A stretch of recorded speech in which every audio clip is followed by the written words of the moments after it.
is up, you guys? Welcome back to Twink Revolution. I'm Sam. And I'm Gian. Welcome back.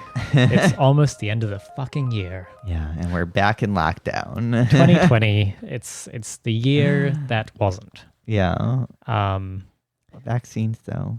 Sure. I saw stick them in me. They're doing them in SF now for like healthcare people. I'm just grabbing random needles off the street that I find in San Francisco and just jamming them into me now, just to like the hope that one of them might be a used vaccine needle. I love that. Yeah.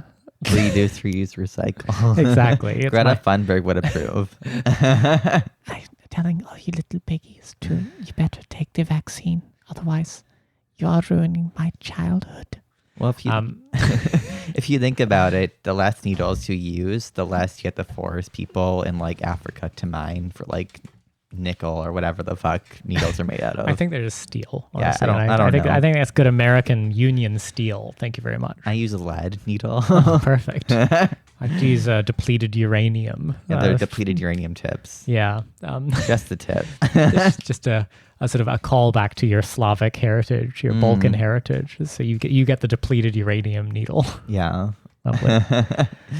Well, I know. So yeah, we're still hanging in here in terms of doing episodes. We're still podcasting through it all. Yeah, sadly we've had no big guests recently at no, all. Nothing has happened. No, none. Well, yeah, and if you are here because you listened to Anna and Dasha, or you came in due to the beautiful and handsome Li Fong, then welcome. Yeah, welcome. You're welcome to hell. You're gonna, if you came in for them, you're gonna be sorely disappointed. But this is what we do. So anyway, I guess what are we gonna do the rest of the year? I mean, we're not gonna say we have one more big guest. We got some big guests, and we got a fun collab thing coming. Yeah, we could probably talk about that one because honestly, that one's. Oh, it's still a secret. Okay. Yeah. Well, then all we'll say is that we're gonna do a retrospective. Yeah, we're gonna look at the year that wasn't. It's gonna be like the with some friends. It's like the VMA, except it's like all the past videos of the year. So it's. I was thinking of it more as like you know how is it the Academy Awards will do the black and white montage of people who've died that year. That's what I was thinking of. Oh, yeah. okay, yeah, it'll be that, but it'll be all the Twitter followers I've lost for bad or controversial takes. For being banned. Yeah. And it'll be like Sarah McLachlan's In the Arms of an Angel. Tears in Heaven, Eric Clapton. Amy Teresa's first account. Amy Teresa's second account. Amy Teresa's third account. Would you know my name? Yeah. Good. All right. Well, So anyway, that's what we're doing. And then I'm going to take some time off. I don't know about you. I don't know if you're going to keep podcasting through it all, but I'm going to kick back in my comfy chair. I'm going to pour myself a strong drink, and I'm going to check out from the discourse. Ew. I need it. No, you post through it all. I can't do it. It's like my meth addiction. Like, yeah, no, you really know how to just keep the fresh takes coming every day, and I have to recharge my ability to produce shitty hot takes. I'm just funny. It's not my fault. Funny, yeah. Funny in the head. Yeah. Speaking of funny in the head, Biden will be president eventually, which means we're losing our dear queen Melania, which is heartbreaking.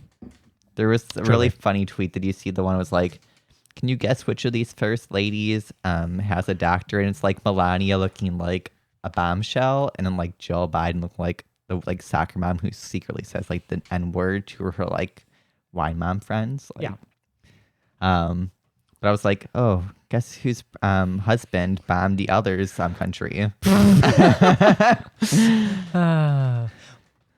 I think I have the live announcement of this next piece we were going to discuss today, from President-elect Joseph Robinette Biden. Is that his middle name? I believe so. Yeah. I love that. Yeah. It goes. Let me so I can just read it verbatim.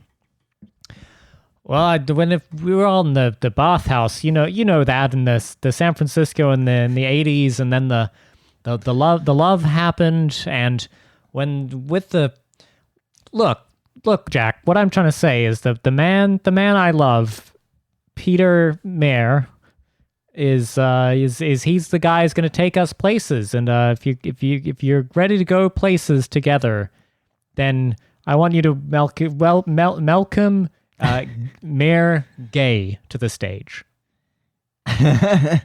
Perfect. Yeah. So anyway, Mayor Peter Buttigieg. Yeah. Is apparently going to be the Secretary of Transportation in our proud new administration. He adds the new Rainbow Coalition of like right-wing candidates in the Biden administration. Yeah, perfect representatives. I was certainly not the first to point out that his sort of McKinsey background makes him perfect to be the guy that will sort of oversee the final stage of asset stripping of what's left of America's sort of publicly owned transit infrastructure. Yeah, he'll just mass privatize it all. Yeah, every highway is a toll road. Yeah. Democrats love that shit. Like, if you go to places like Chicago, like, so much of it's privatized for infrastructure now. Like, the roads and parking and shit, it's all privatized now, and it's just ridiculous. Yeah, perfect. Well, and if you are among one of our beloved straight listeners, which there are more than people expect. Yeah, there's 4 of you. Yeah. Well, no, I mean, people don't realize Red Scare is for girls and gays, and Twink Rev is for just red-blooded heterosexual males. Yeah, but every girl's bisexual. So. Yeah, and bi girls, they're allowed. But anyway, there's been a take circulating all day, which goes something like, gee, gays can't even drive, and they're making one Secretary of Transportation. And this take is tired and worn out and deeply offensive, and we are giving you permission to use it repeatedly. Please do not ever stop ribbing this man for being an openly gay Minister of Transportation, or the Secretary of Transportation, and a total CIA shithead. That's why I moved to a city, because I'm a gay driver. Like, I'm terrifying. So yeah, it's not homophobic if it's true. Is I think the main thing, and there's really nothing you can do or say that is mean enough to Pete Buttigieg as his underqualified, just mediocre CIA asset turned small town mayor who has failed upwards over and over again into a cabinet position in a senile administration. Yeah. Welcome Mayor Peter to the ranks of mediocre Democratic operatives who we will have to see on our fucking televisions forever. Also, Alfred Kinsey had a question in his test to see which level you are, and asked how many times it'd take to pass the driver's test. See, he really? Clearly... No, I'm joking. Oh, fuck. I'm sorry. You had me. I believed you, because I got to say, how many times did it take you to pass the driver's test, Sam? My second time, but I did it in the rural area where there was no cars. That would be a Kinsey 6, I think. I got mine first time. Yeah, well, you have different life choices. It took you longer. No, I'm just kidding. Well, there you go. You're from New Zealand. That doesn't count. There's no cars there. There's no gays either. Like Iran and New Zealand, there are no homosexuals here. Yeah. Well, so anyway, are you, I mean, I'm just looking forward to sort of the sorts of things Pete might be spearheading as Minister of Transport, I keep saying minister, it's such a force of habit from New Zealand, as Secretary of Transportation. I'm thinking he might like decide his first big initiative is like addressing the dangers of rear-ending accidents. I'm excited for when I move to DC, when the new residents move into their house and find all of the children bodies killed by Pete Buttigieg's husband, who's like clearly just like driving like an ice cream truck around the neighborhood. He's like, I'm doing this for the good of the community. He's like, come in. He's like, yes. Okay, so you think the crawl space is filled with child bodies? Oh, of course. Okay. Well, I mean, and the interesting thing is, if you think about, transportation for children is very important. That's a pressing national issue. You know, we talk about like busing schemes and things like that. So honestly, maybe this is the experience we need in the White House. Federally funded ice cream trucks. Perfect. I love this.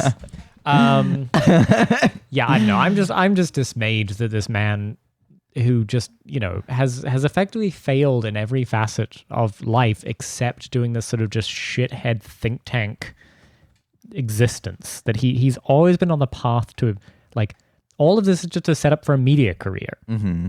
That's the dumbest shit ever. And yet he doesn't have the charisma for a media career. I refuse to accept him as a gay. Like, I'll take the right-wing Republican gays every day because, like, they're, like, the biggest queens ever. And, like, they're the ones doing, like, meth at, like, CPAC. Pete Buttigieg is, like, the least sexual. Like, Peter Thiel, if you want to see, like, a embodied gay man with, like, $1 billion. Just fully liberated in his existence. Exactly. Peter and Chasten are just sort of anhedonic, sad. It makes me sad to be gay, and I don't say that very often. I'm a fully actualized or self-actualized gay man, and yet just the fact that this is what gay representation has slumped to. This is the best we can do, and I mean slumped literally, as in his posture is awful. Yeah, I would rather have the guy who did like the Downton Abbey thing be the Aaron Schock. Yeah, that'd be way cooler. For one, he's like the embodiment of like the gay liberal, like, and we would get to reuse that episode title, which is the Aaron Schock Doctrine. Yeah. Did we ever actually use that? No, it's in a description of an episode. Oh, okay. We did. Yeah, no, I think we had it ready to go, but I don't remember why we didn't use that one. He'll have another scandal. Yeah, okay. I mean, he's come out like 4 times, but don't put like another article around where it's like, Aaron Schock is seen kissing a stripper in Vegas. Yeah. And it's like, yeah, we know. Everyone knows he's gay. We all know. Yeah. Like, look at his, did no one see his outfit? He was wearing like baby blue shorts and like a pink like shirt. And it's like, of course you were fucking gay. Like, well, I mean, I do feel like it was definitely confirmed when it turned out he'd embezzled funds to remodel his entire congressional office or his campaign office, whatever, into a live replica of the Downton Abbey set. That should be espionage because that's British. Exactly. Like, importing sicko foreign culture. However, so anyway, so Peter and I have to address him properly. Yeah. Sorry. Let me find this. This will be worth it. I can't spell his stupid name. It's okay. It's not important.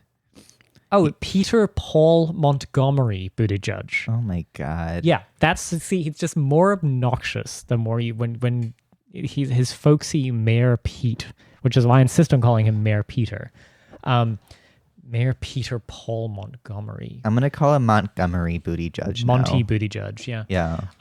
So anyway, like, if you think about the structure of the Biden administration, like, what qualifications does this man have? He's been briefly the mayor of a very small town, and he has just failed upwards into this kind of position. I just absolutely loathe this Democratic establishment that keeps doing this shit.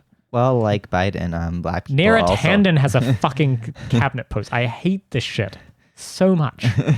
Like Biden, Buttigieg also has fucked over lots of black people. So that was like, oh, have you also like screwed over black people with like the criminal justice system? Oh, you got a job. Okay, yeah, great. Qualified. Yeah.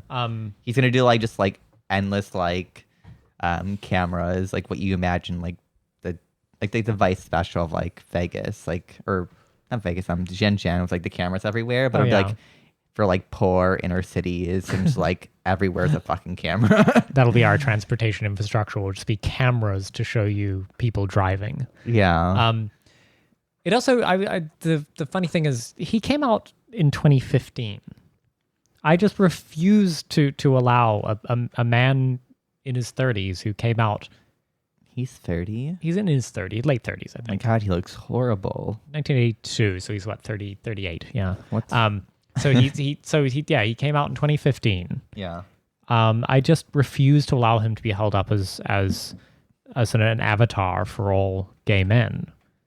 Yeah. Unless he's willing to prove his bona fides, you know. They should have made Jonathan Van Ness the transportation I actually would prefer that. That'd Honestly, be hilarious. And as much as I utterly loathe Jonathan Van Ness as a person,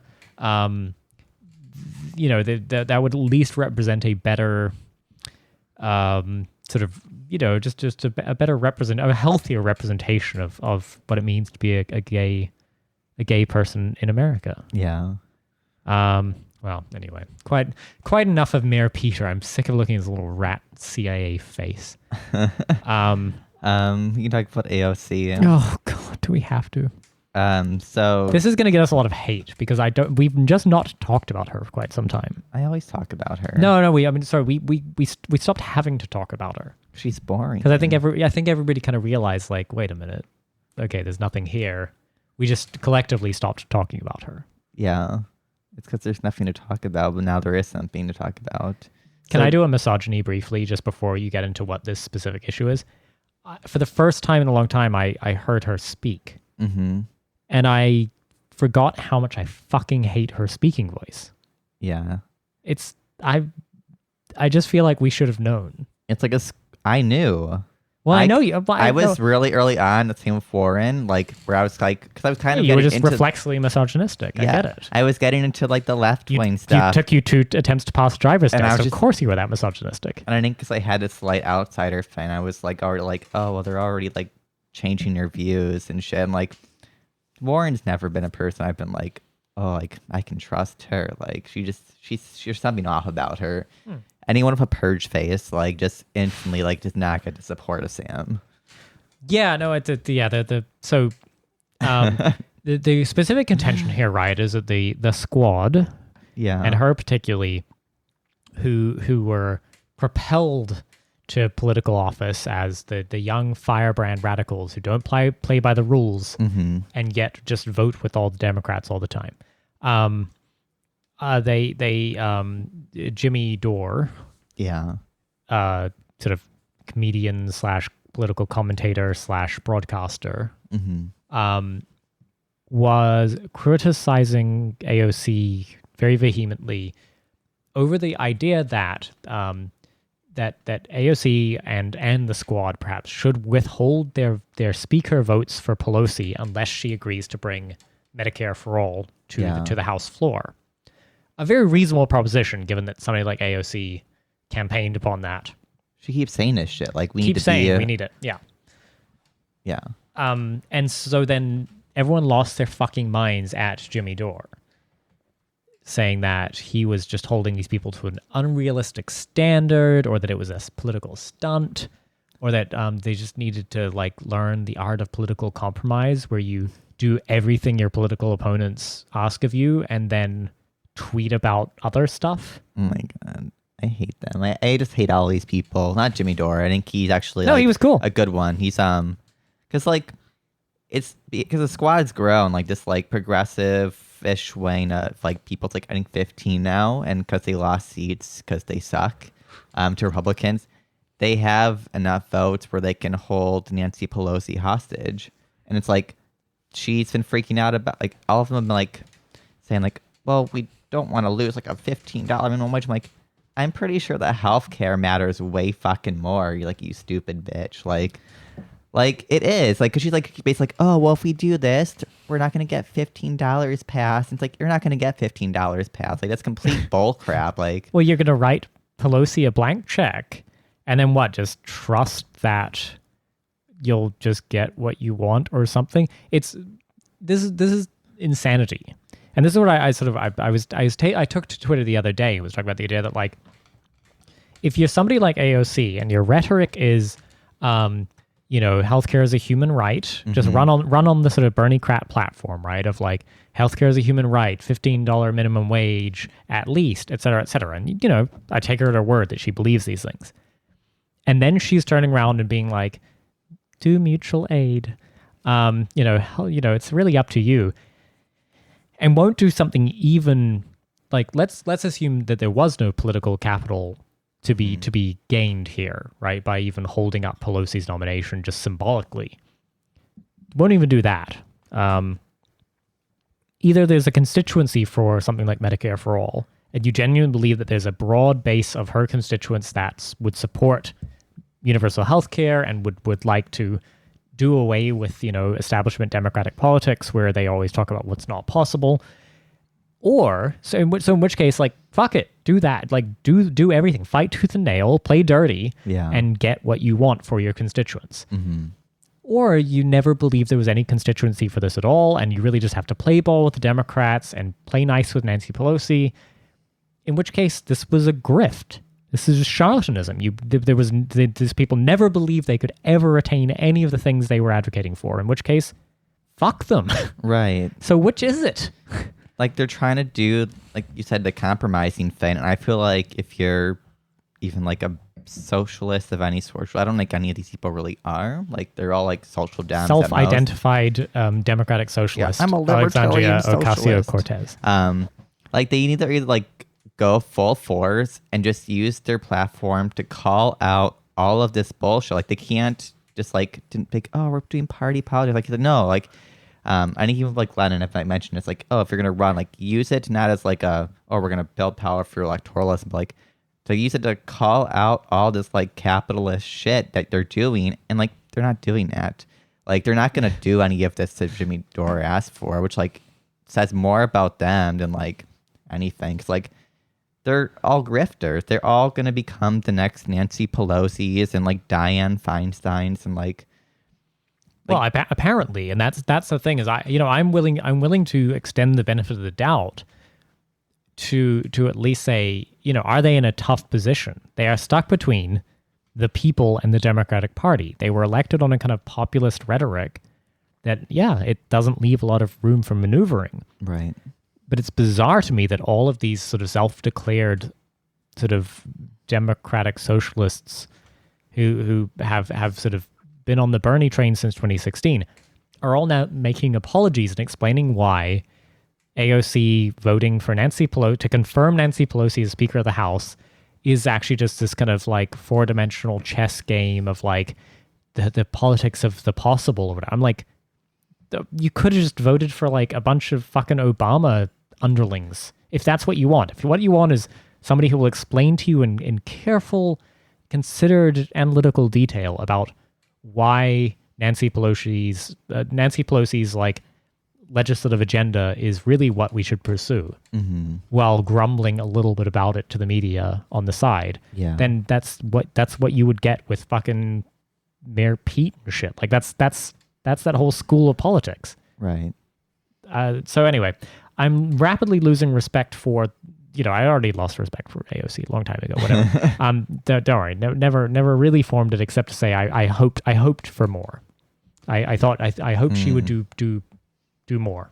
But I'm rapidly losing respect for now like second and third order echelons of people who are trying to make excuses for what is now a mainline Democratic politician. If you that's a hill you want to die on, you're just fuck it. Just go fucking volunteer for Pelosi directly. I mean, she's very powerful politically. If you just want the politics of the possible, then go hang out with Pelosi and maybe you can push her left. Yeah. Can we push AOC left? I don't think so. Apparently she's not accountable to any constituency. She's a flip-flopper, and that's what made me realize, like, really early on, like, oh, she's not someone I can really trust. There's just no politics there. Like, she got pushed a little bit on, like, the Israel-Palestine thing, and was, like, just completely collapsed, and she's collapsed on, like, all of her squad members who get the same, like, anti-Semite, Corbyn-esque, like, accusations. I'm like, for one, you're like, I would never trust her, like, if I was, like, a political organizer, because, like, she would be the first one. Like, she would be the CIA agent, like, in the group of, like, the CPUSA. The like, infiltrator. She's the Among Us imposter. She would literally do that. She literally played Among Us as an imposter. I think that's very suspicious, personally. No, but she's spineless. I think she cares more about building her career. Because, like, also, if they do get Medicare for all, then she has less things to make herself stand out.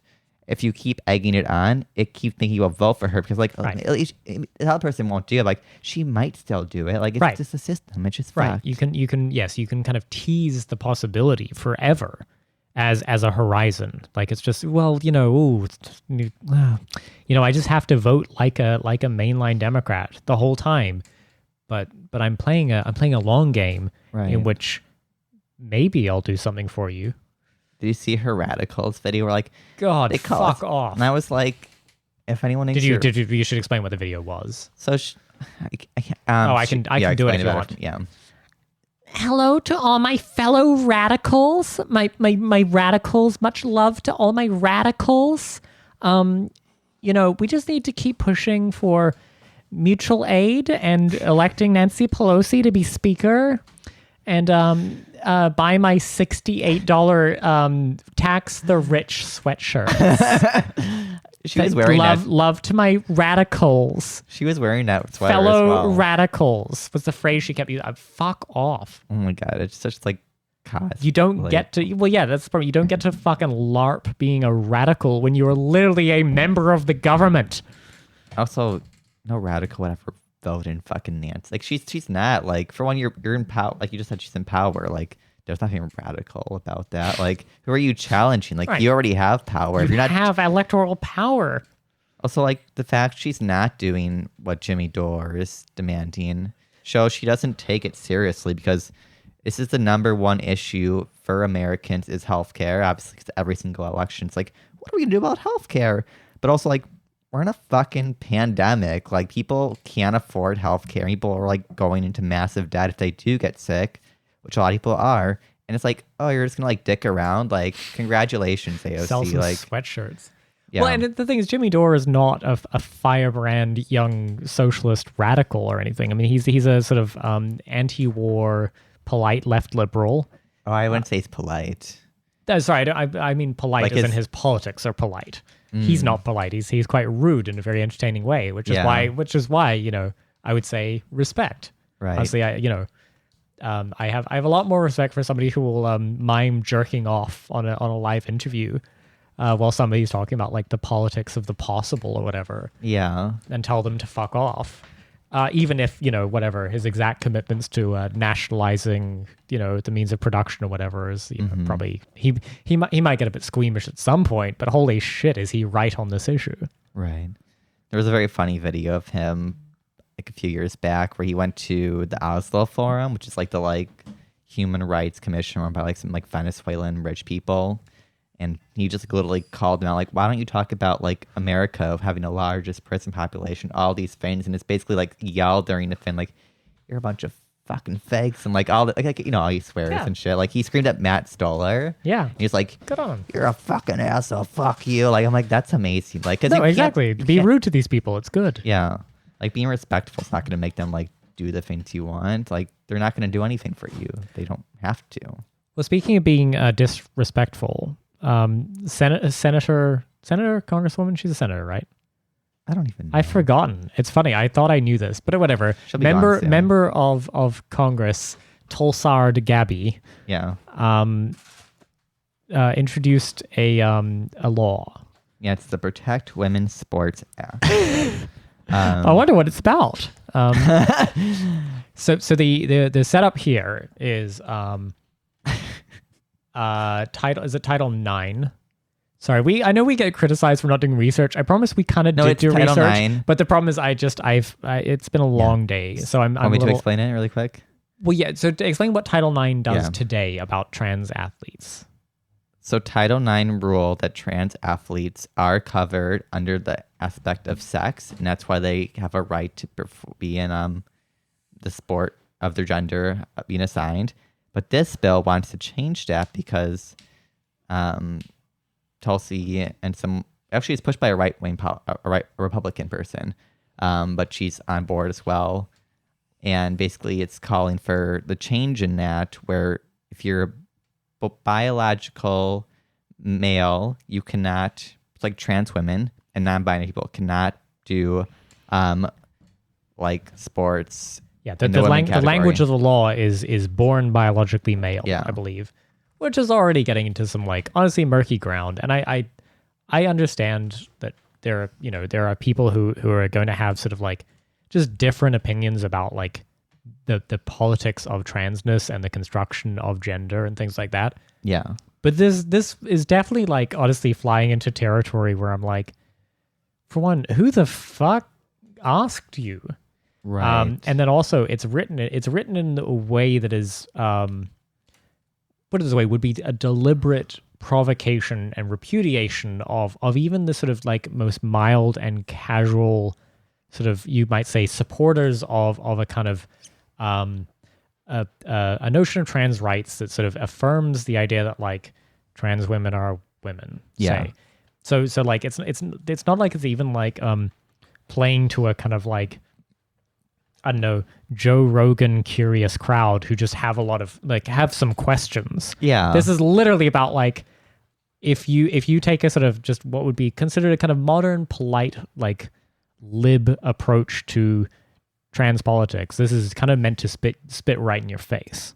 Well, it's also a form of austerity. The punishment if you do not follow this bill is schools will lose all federal funding for their schools. And it's that's unexcusable. The fact you would punish children who have no control over their education. Because you know what's going to happen? You're going to have a bunch of cultural liberals are going to fight against it and not do it and lose funding. Yeah. And she's literally just flaming a culture war when there's a pandemic. There's millions of people losing their homes and jobs and shit. And there's lockdowns again, which means more things are going to shut down and be gone forever. And it's why are you doing this? What is this Who for? is this for? Yeah. To 12 trans people in sports. It's no one's, and these leagues already have their own guidelines, and many of them do much better because they're actually, a lot of them do use actual research.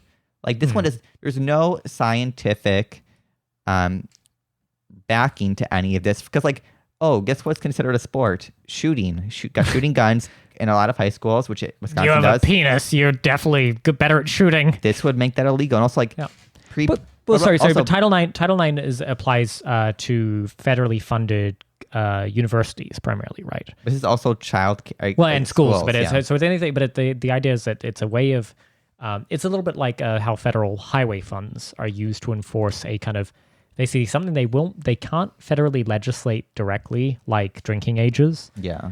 But what they do is instead say, we won't give you your federal highway funds if you don't make your drinking age 21. People don't realize this is why the drinking age across the U.S. is 21, even though many states had different local norms. Right. And so this is an attempt to construct a thing based on a perception that, it would be fair to say that currently the situation is that if you take a certain interpretation of Title IX, then it could be that, say, a certain trans woman athlete specifically, because this was not trans men. It doesn't really apply to trans men, but a trans woman could theoretically sue a sports league or something in a college or a school that receives federal funds, and say they're being excluded from women's sports. Right.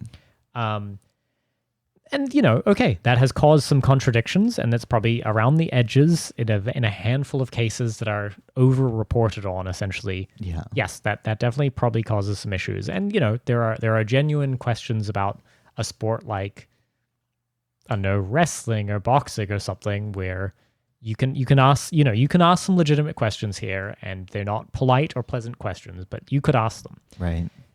However, the response to that might be hey, maybe you can't sue schools over this, or you could do some indemnity carve out, or you could say you can't sue the school unless the local sports federation has designed a process that meets these contours or something right. And saying, because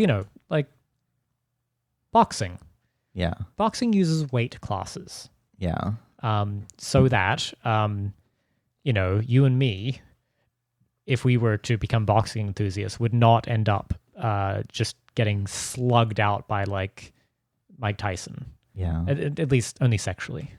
And so let's imagine for a moment, right? If you were trying to just say gee, boxing could take one approach to this and golf could take another. Right. And if what you were trying to do is sort of enforce a kind of a uniform fairness across the sport. But anyway, so this fucking law carves out the possibility to do any of that. They have to say it's actually just illegal to include trans athletes into women's sporting leagues. Yeah, so people kept linking a 2020 study and called out saying we should base all of these sports and differentiate based on science and actually analyze the different factors. For one, what about prepubescent sports? There's no, the changes haven't really happened yet, but where males get the testosterone boost and can 10-year-olds who haven't really hit the full puberty not do that? Would that matter? Or what about like certain sports where it's not competitive, or like all these factors are like, what about age of like transition? Because that can have an effect as well. Massively. It's like there was a boxer who like did it much later in life, and I think there is evidence that they had a slight like more like muscular advantage still from some studies, and they broke the woman's jaw. But it's like, what if you transitioned when you were hitting puberty normally, which is like allowed? Or took like blockers. That's what I mean, yeah. And all sorts of things, right? There's so many dimensions to this. And you can tell this is an insane culture war issue. Right. Precisely because Tulsi Gabbard's a big friend of Joe Rogan. Joe Rogan is insane on this issue. Yes. And like, not like, the problem is people would tar him as like a TERF or a transphobe for this. Yeah. I think he's just a fucking weird sports nerd who's just like, my beautiful sports are being violated. Yeah. And it's like, it's true. Around the edges, there are questions raised by the inclusion of certain trans athletes in certain sporting disciplines under certain conditions. But it's really a fucking fringe issue, and it's one of these things where like, right. you know what probably isn't, is it like the only incorrect solution to this would be a blanket ban imposed by the federal government that leaves no room for just actual adaptation to local conditions, right. to like the norms of a sport. Yeah. Like it's so dumb. There's also negative impacts. So this discourse around stuff, it's actually like made some certain women athletes have to leave because so basically there's a case of Caster Semenya. She's an Olympic runner, I believe. Famously, quite successful runner. Has a naturally high rate of testosterone, which probably gives her an advantage in the feat of running. Like she's a sprinter, right, or something like that, or long distance. It's some kind of running. I think she's a sprinter. Yet again, sorry, we did do research. I don't watch sports. Yeah, sports. But I know the case. But basically, the case was very famous at the time. They ruled she would have to take a testosterone suppressant if she wanted to continue competing. So I believe she dropped out. I'm just like, the 800 meters is what. Yeah, but like you're gonna force a medication on someone who's like has like a possibly like a slight like intersex difference. That like how are we gonna do all this? Like, are we gonna like test everyone's chromosomes and like it can get very like invasive. It can get very invasive. No, they have for her specifically, and the IAAF or whatever, the International Athletic International Association of Athletic Federations. Like, they just kept fucking making up rules for her specifically. Yeah. Which is like, I don't know, if you're an Olympic fucking runner, you're already kind of like you're already a strange edge case in human beings anyway. You know what happens if I try and run 800 meters? I die of a heart attack immediately. I make the first 100 meters and then I drop dead. So the idea that you have somebody like, these federations, right, trying to figure out how to make a sport fair that is already fundamentally unfair, just in terms of human variation. We're not talking about gender. Like, I'm not going to be a basketball player. Like, yes, you fucking failed at basketball. I'm 5'7". Like, I would, I literally couldn't. Like, I would never be able to compete in these sports. And it's like, there's Michael Phelps is a great example. Like, he is like freak. He's a freak of nature, and that's why he's so amazing. Like, but once we start just guiding like what's the proper level of certain hormones and stuff in a person's body, like that's just kind of like, for one, it's extremely essentialist around gender, but also like the fact it's forcing medication onto people and stuff is just like, I don't think you really want to be like, this is a woman, just a woman who's like, we want to help women. Like, this is a woman, and it's a woman who is very, very good at her chosen sport. Yeah. And yes, we essentially have like the entire sort of international sporting community trying to scrutinize like genitals and chromosomes and hormone levels to be like, there's an unfair advantage here. Right. So anyway, the point being that if you're going to then talk about trans athletes competing usually at, we'd say, like high school and college level, you would say, are there certain conditions and certain sports or certain leagues under which they might have an unfair advantage based on the specifics of their body's chemistry and their upbringing and their the details of the whatever medical transition they might have gone through. Yeah, sure. And the right way to sort that out is at a very like local, individualized level, where you would say like, for this sport under these conditions in this league, here's the correct way to deal with that. And yet I would go back to something like boxing, where yet again boxing has weight grades. Why is that? Because it turns out there are some really fucking giant muscular dudes who, if they fight, like if the featherweights fight the heavyweights, the featherweights will die.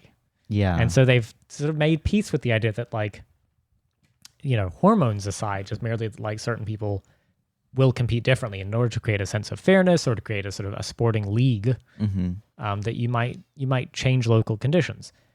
And therefore, a law that says you're not allowed to do that under any circumstances for anybody based on a kind of chromosomal inspection is totally fucked, and fuck you, Tulsi Gabbard of Hawaii. Yeah.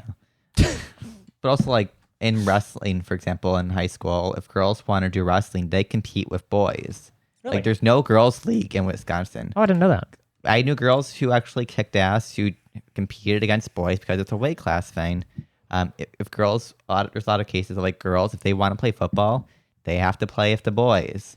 Like, is that fair for every girl? No, but like, also like, is the government gonna be like, we're gonna fund entire leagues separate for all these people? Like, because I think that's Title IX basically requires them to, doesn't it? Well, they don't have girl football. Like, well, and there's no crying in baseball. It's also not the other great lesson we've learned about women's sports. There was also the argument of like, oh, well, we don't care about like trans boys doing like boy sports, but like they do, because like there was a case in Texas where a trans boy who started testosterone was not allowed to wrestle boys, which like technically, if you're using this logic, they would have possibly a disadvantage. Tulsi's law, yes, you would require trans men to compete in women's leagues if they want to continue to be included in the sport. Yeah, I think so. I don't actually know if it covered trans men. Well, sorry. It certainly excludes them. Yeah, but it specifically could from expand from there. Yeah. Like, but this trans boy just destroyed every single girl because like they're on testosterone. Like that's what. That shit's a hell of a drug. Yeah, let me tell you, I've tried it. I've tried testosterone. It's just very silly, and there's no science incorporated. It's like it's cool. I have a discussion. Like also like. This isn't for the working masses. This is another tool to like make everyone who has no actual like interest in this stuff. It's like, oh, you're a cranky 90-year-old uncle or grandpa who's like, I don't understand why these trans women are doing women's sports. Like, grandpa, why do you fucking care? Yeah. Like, you live in. Are you doing wrestling? Your social security's being cut, and you live in like a trailer. Like, I'm sorry. Like, this is just another way to divide you from like actually getting real things. Grandpa, if you're trying to compete in college women's wrestling, then we have bigger things to talk about. Yeah. No, and that's it, right? It's cultural war nonsense, not because the actual people whose lives are involved, and I understand there's sincere feelings on every side of this debate, just to all sides it for a moment. But it's simply like, this is not an issue of national importance, and certainly not one where a sort of one size fits all, like hair trigger response. I mean, this is the problem with American legislation in general, is this weird patchwork of shit. Right. If you've ever filled out a tax return in the US, you will have noticed that there's a box on every form that goes out to 200 and something million Americans to do their fucking taxes every year. Mm-hmm. And it's like a box you have to read and consider that says something like, are you a Pennsylvania coal miner blinded in an accident before 1954 or something? Yeah. It's like, are you fucking kidding me? It's because this is how we make legislation. We do this ridiculous shit. Mm-hmm. Instead of maybe saying like, gee, we could just sort of update laws to meet present conditions and we can change them again. Instead, you got to do this sort of grandstanding nonsense. And this is the fakery of Tulsi Gabbard, her faux progressive credentials. Yeah. Is that she's always flirted with this kind of identity as like, yeah, I'm the dangerous one who's, I'm willing to go against the radical trans orthodoxy. But the thing is, this is not subverting any radical trans orthodoxy. It's just being an asshole For what political gain? None. Yeah. If she was trying to if this was her big move on her way out to somehow parlay it into like, I don't know, getting Fox Medicare News. for all or getting a Fox News position or whatever, like whatever. But it just seems it's done for no gain. Yeah. It's nonsense. Anyway, yeah. Okay. So, Speaking of other things going on, last week there was smooth transition. yeah, there was I didn't know how to transition it. But there was a New York Times piece, and it was kind of showing like the horrors of Pornhub, like the massive like child porn and like rape videos and like revenge porn. Where, Heard of it? Yeah, was on the website, and like for one article, it's weird. I know Red Scare talked about it. Like he just kept mentioning like how to find this shit in the thing, like, and I was like, why Type in this. Yeah. It was like use like 3 X's in the word or whatever. I'm like, who thinks of this shit? Like, did you ask someone? Like, did you like, oh, how do I find this stuff? Because like he didn't really say how he's learned any Loudly of this. masturbating. I'm doing a lot of research. Don't interrupt me, Mom. I'm doing research. And I think it brought up a good thing, because I think Pornhub is considered like a progressive company to like the liberals, because like they do like the Pornhub like snow plowing, or they did like the they gun fix videos. roads. Like they did, when YouTube removed the gun videos, they put them on there for like free speech or whatever. Or, like they do like progressive ads and shit like that. But it's for like a plethora of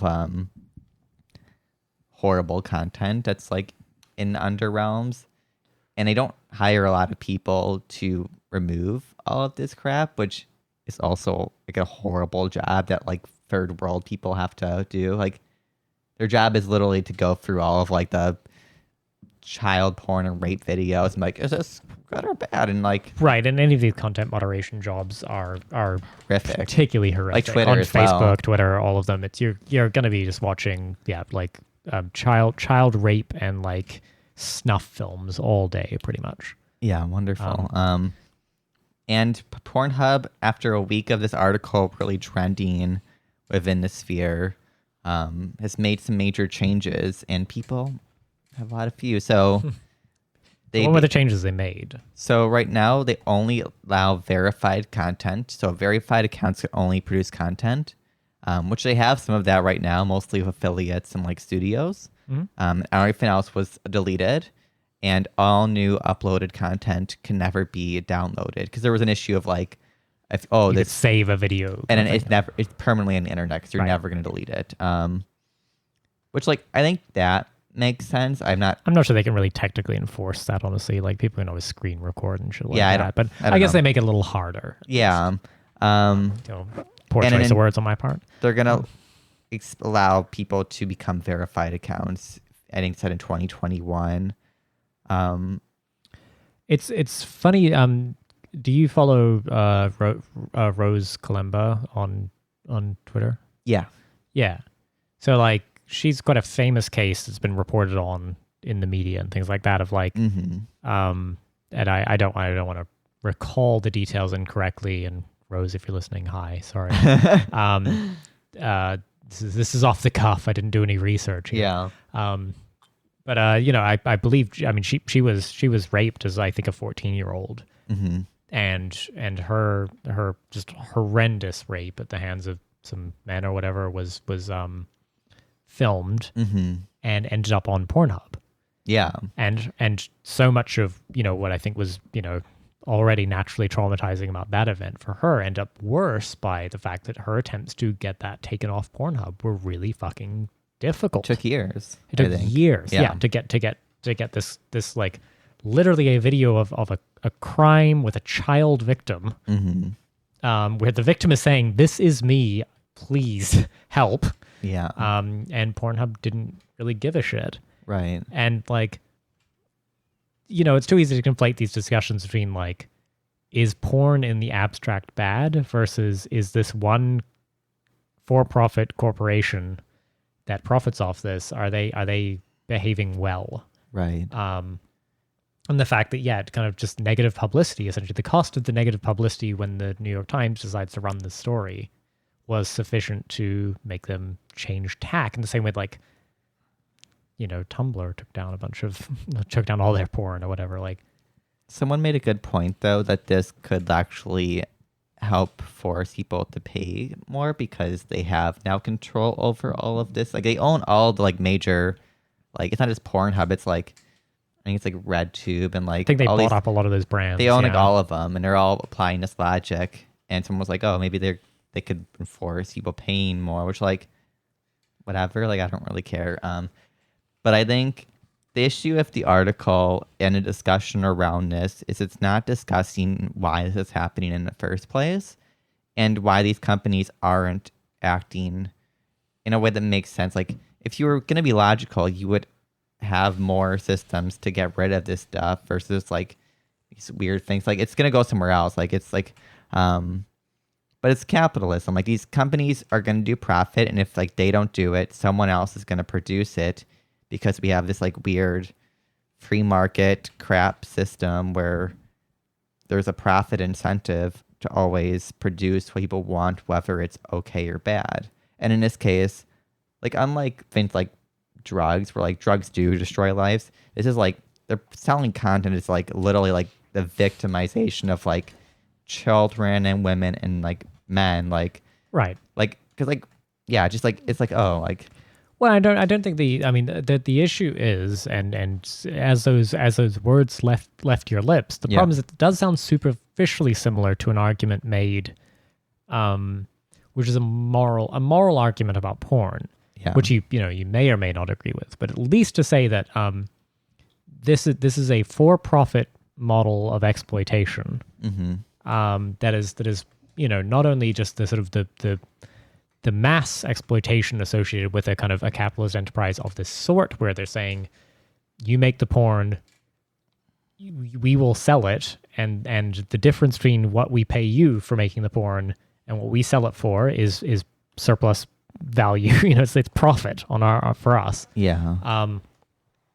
So yes, there's sort of that part, and that's I think that's a legitimate objection to which that's the objection to all work essentially. Then you would say that there's a special case here where we're talking about the people involved are unwilling, not able to consent, or they're are coerced like directly, and that does seem more evil and harmful. And it's funny that it took a sort of a PR scandal for a company like Pornhub, a very, very profitable large corporation, to take it at all seriously. Yeah. And this has been known for like ever. Like this is like not a new thing. It's just like this one article like is what made it change. But like this has been going on for like decades, like since like the internet age. I mean, isn't there like some crazy stat of like what percent of the internet just like porn? Like it's like a large percent. But I think it's a lot of people are really doing reductive analysis of this situation. And I think there needs to be a more nuanced thing. Because, like, I don't think sexual imagery or nude imagery of, like, consenting adults, like, is inherently should be, like, illegal. Like, some people, like, the right wing would say that should be illegal because it's, like, destroys your soul or whatever. And I don't think that's true. I think there's a lot of people who just, like, exhibition and shit. And, like, there can be beautiful things. Like, you see people, like, naked posing. Like, is that considered porn? I don't know. Beautiful I think artistry. that's fine. I think... like a lot, like all of like the capitalist market, I think the commercial enterprise of like pornography should be ended. I mean, I think once you get rid of the profit incentive, it's gonna dissolve these markets. Right. What might be left would be the art, the people who enjoy exhibition and voyeurism, and the people who find a certain kind of empowerment or sexual liberation in the creation of this content. And like, good on them. Like I will not stand in their way. Right. And I think you would have not enterprise, but like the things that are people who run these sites and stuff, like whatever future sites would live like after you win socialism or whatever.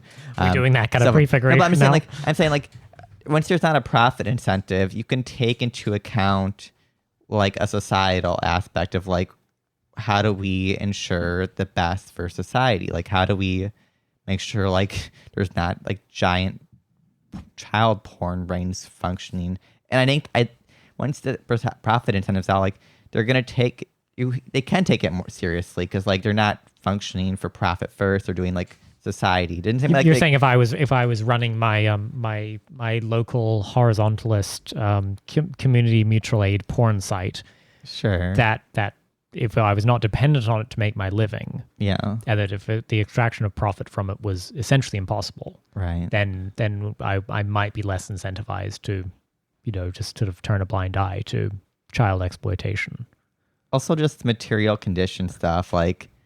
So many people like are victimized because they're in precarious situations where they're poor or like they're in situations where like maybe their like parents are always working, so they're alone more, like, or just like an unfortunate incident. But, like, a lot of it is due to precarity, and I think removing that from the situation, it's like prostitution. Like a lot of young people get enticed into it because like you can make a lot of money for a little bit, and if you're lucky in porn, and it's like people who are like 18 are recruited. I'm like, 18-year-olds are like dumbasses. Like, this is a very predatory industry. Like, I don't know why no one's like, well, it's an industry that has figured out how to profit on that kind of naivety, and especially for girls. Like there's very limited things. Like, they want girls over like early 20s, like, yeah, if that. Well, yeah, no, I mean, to the extent the kind of credulity of like, don't worry, you won't have to do this or that. Mm-hmm.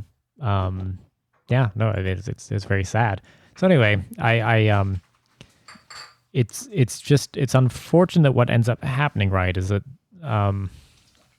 there's a kind of liberal left blob that refuses to have any critique of something like Pornhub. Hot sign. And so, and so what you end up with is the right wing gets to dominate the narrative, and their critique is a moralist one, right? Mm-hmm. It's saying that sex is bad, and you have strayed from the Lord Jesus Christ if you show your tits on the internet. Yeah.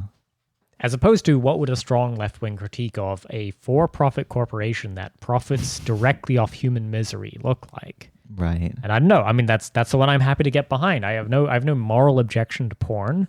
Right. I think porn can be lovely. But don't defend Pornhub. Yeah, but Pornhub as a corporation that is just structurally set up to profit off, or not even profit off. I mean, they are set up to profit. But they are therefore going to be indifferent to human misery until it costs them money. And if that's how you think we should align, society's values to like human well-being, well, I'm sorry. It's just there ends up being a contradiction there between essentially the profit motive and any desire to say protect, children and vulnerable people from exploitation, mm-hmm. sexual exploitation, because there's suddenly now, the reward is you can make money off Pornhub, and Pornhub can profit, and therefore there's always going to be a market for this. Well, destroy the fucking market for it first. The funny thing is that we're going to get like some SWERF, like we get called SWERFs for saying this, but it's like these people aren't being serious. Like I mentioned, Fought Slime did like a tweet about like, oh, the left loves porn. We love jerking off. We're going to jerk off together with the right-wing Schumers or whatever the fuck that was. And it's right on the same time as like the Pornhub thing. It's like, I'm sorry, like what? Like it's just so illogical. You're giving the domination. Like, I feel bad because like a lot of people who like get rescued in like the sex industry from like actual like trafficking and stuff, they just end up in like religious groups, and I'm like, I don't want you ending up in a religious group, like, because like usually like the most fundamentalist types of things.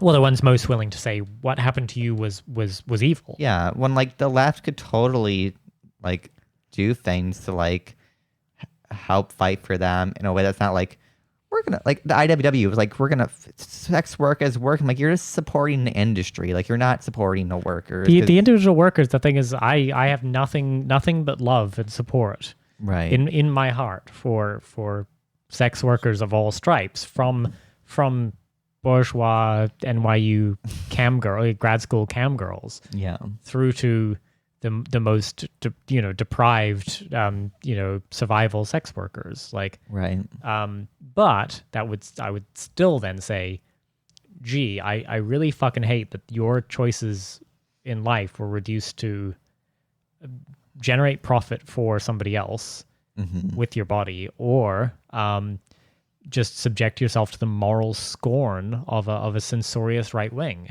Right. There has to be something else, and there has to be the people who say, you know what, I think sex is good. I think it's great. I don't think it's wrong to depict it in film. Right. I don't think it's wrong to depict it in film for the pleasure of others. Yeah. All of these are lovely things, and these are things you can do if you are able to choose them freely. I'm fine. I'm with you. Yeah. Believe me, I'll be right there.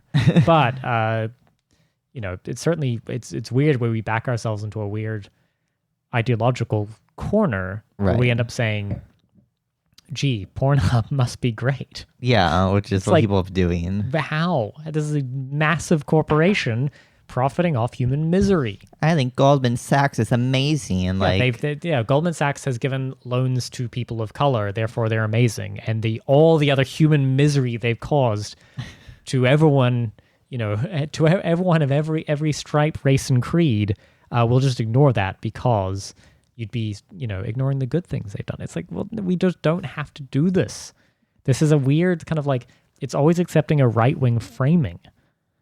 Well, that's the funny thing too. Like people are like, "Oh, congrats if you like want to support like Pornhub. Like, cool, you're on the side of like Koch-funded think tanks and like the George Soros Open Society thing, which all fund like there's no issues in sex trafficking. It's just nothing. Like they've literally say this. I was in this world, and they were like, it's a new war on drugs. I'm like, there's real trafficking. Like, well, and there's real harm from drugs, and this is the problem. Is what we allow to happen is to be pushed into a position of simply saying, you know what, we live in a two-party system.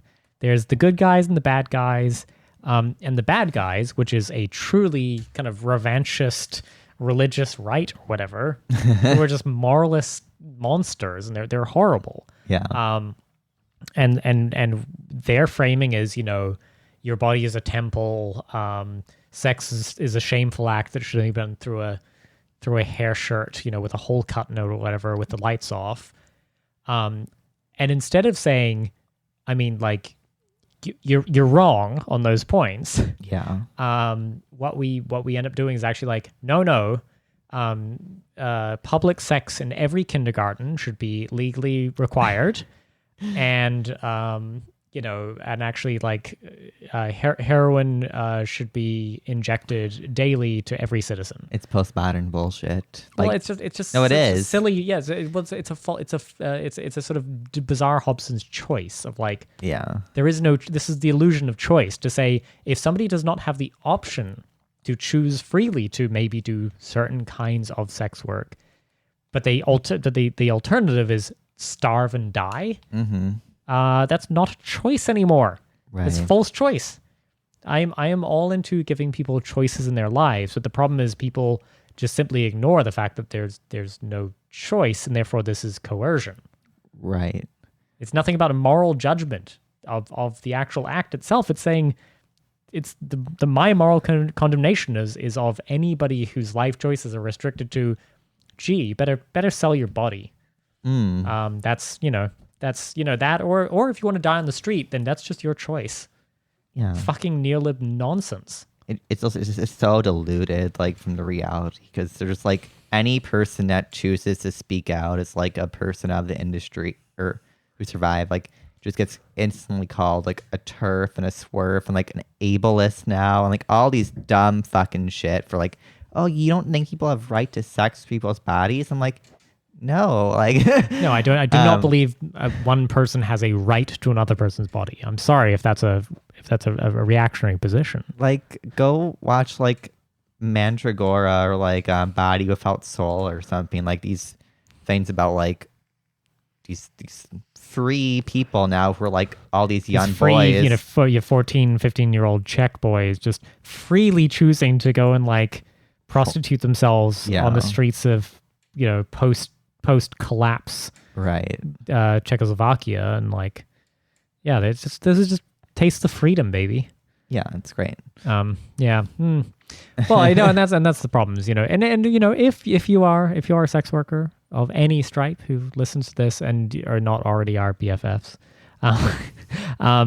then like, I don't know, understand we love you, and like, I don't presume to know people's lives.